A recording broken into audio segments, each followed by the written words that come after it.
everybody, this is Cyrus from the Noob Nation, and these are my crazy contraptions. Now, today's episode, we will be looking at a very simple potato farm for your food, because last episode we looked at a stone generator, which was very simple, very easy, not too complicated, and then we also looked at iron, or I can't pronounce this. I kept pronouncing it wrong last episode, but ignots, I guess, ignots.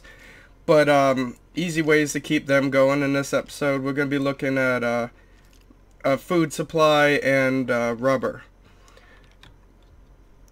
Hold on, Now, I got some comments on Reddit about my stone generator, and it is very simple. It's not using too much of Feed the Beast because I have not actually played Minecraft before. I've only played Feed the Beast, and I've only been playing not too long, so I am part of the Noob Nation for a reason, and my simplicity in my builds, you will see why. But I did look at what he said, see if I can bring it up here. Hold on. Where is it? The Ignis extruder here. And it's not too complicated. I mean, I have never worked with a pneumatic servo before, but it's kind of complicated, and to get it automated is even more complicated. But I am just building simple things because I'm not really too good at it yet, but I will get better as the episodes go on. But this episode, we're looking at my potato farm here, which is very simple. It's just a piston holding back water. Like, actually, I don't think anything about this build is Feed the Beast. It's all pretty much vanilla, except for these birchwood covers here, which could be replaced with half slabs, just so water doesn't push me away or anything. But pretty much everything is just hopper system. One hopper hooked up to the next, which meets one in the middle, and then it puts it all into a chest. And then as for the redstone, it's just a switch hooked up to redstone and a whole bunch of redstone repeaters.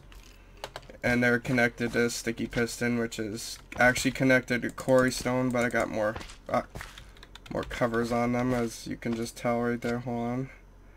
Fix that, see? Kind of makes it more pretty, but and then all you have to do is just hit this switch.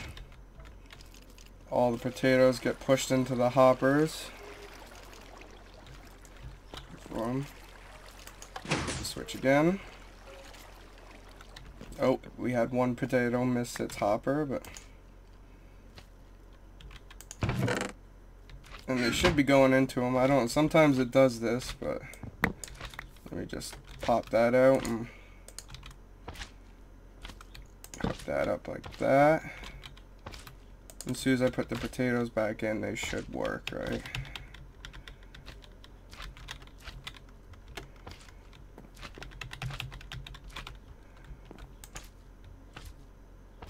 Yeah, now it's putting them all back in. Yeah, sometimes it just doesn't work. I don't know why, but once he gets working, I think it's because I had one of these messed up, but now everything's working. It sends it all back into there, and you can just collect them at any time.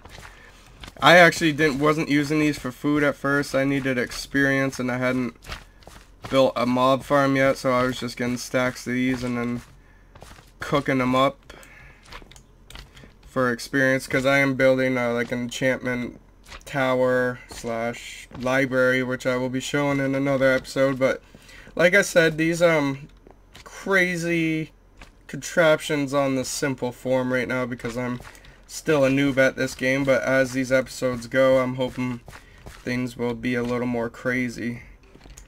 But that's just a simple, you know, this is what I've been using for my food slash experience. And next I will be showing you a quick rubber and charcoal farm that I kind of found, figured out, but I will see you guys over there in a little bit.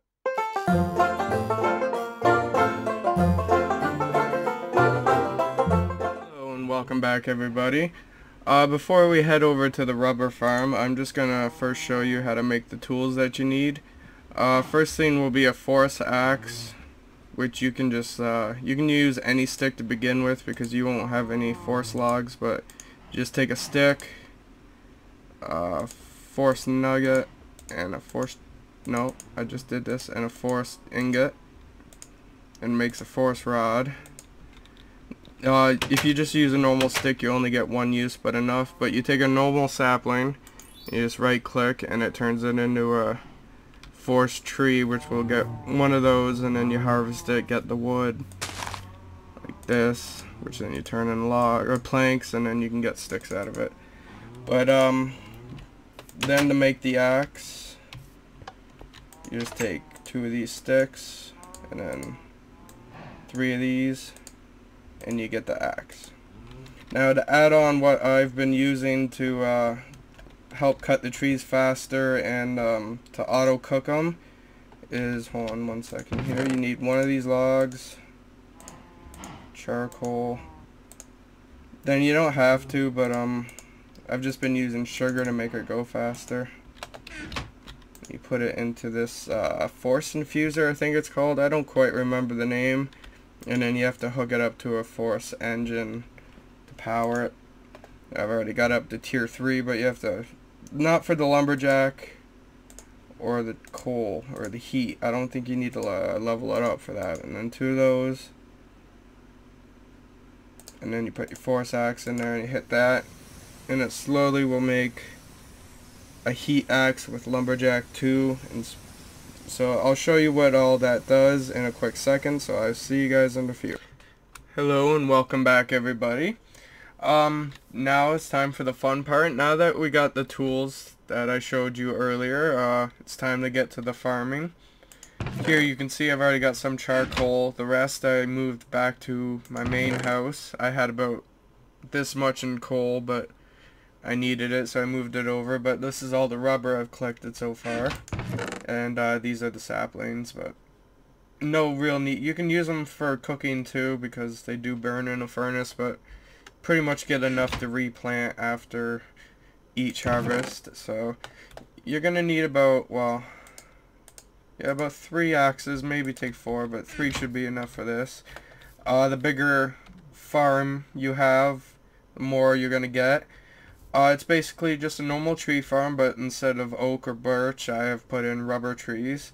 And now with the auto smelt, it'll smelt the logs right in the charcoal, and then also smelt the rubber you get right in the cooked rubber. And it's very fast. You can see you just keep holding the left button on your mouse, and you just keep walking forward, and you don't even need to stop in between. It's just gonna keep going, and you gotta make sure you get every block of the tree. Keep doing this quickly and show you when it breaks. Hopefully it breaks properly, but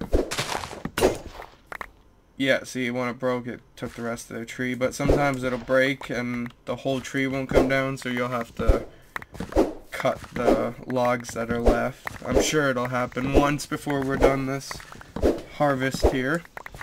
So if you like what you see on this series, be sure to lay a smack down on that like button.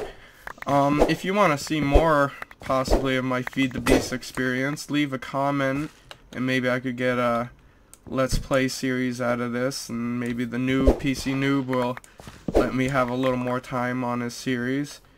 You know, you'll get to see more than just like little 10-minute clips of my contraptions. They're not all machines, they're just quicker ways. You know, as I said before, I am a noob. Things I do is just helping me as a noob do better, but I'm sure my machines will get more sophisticated as the episodes go along.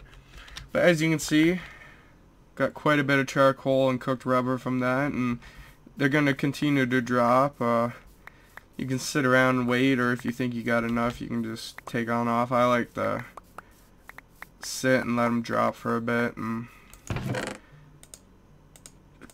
you can see how much I'm starting to get a collection right now.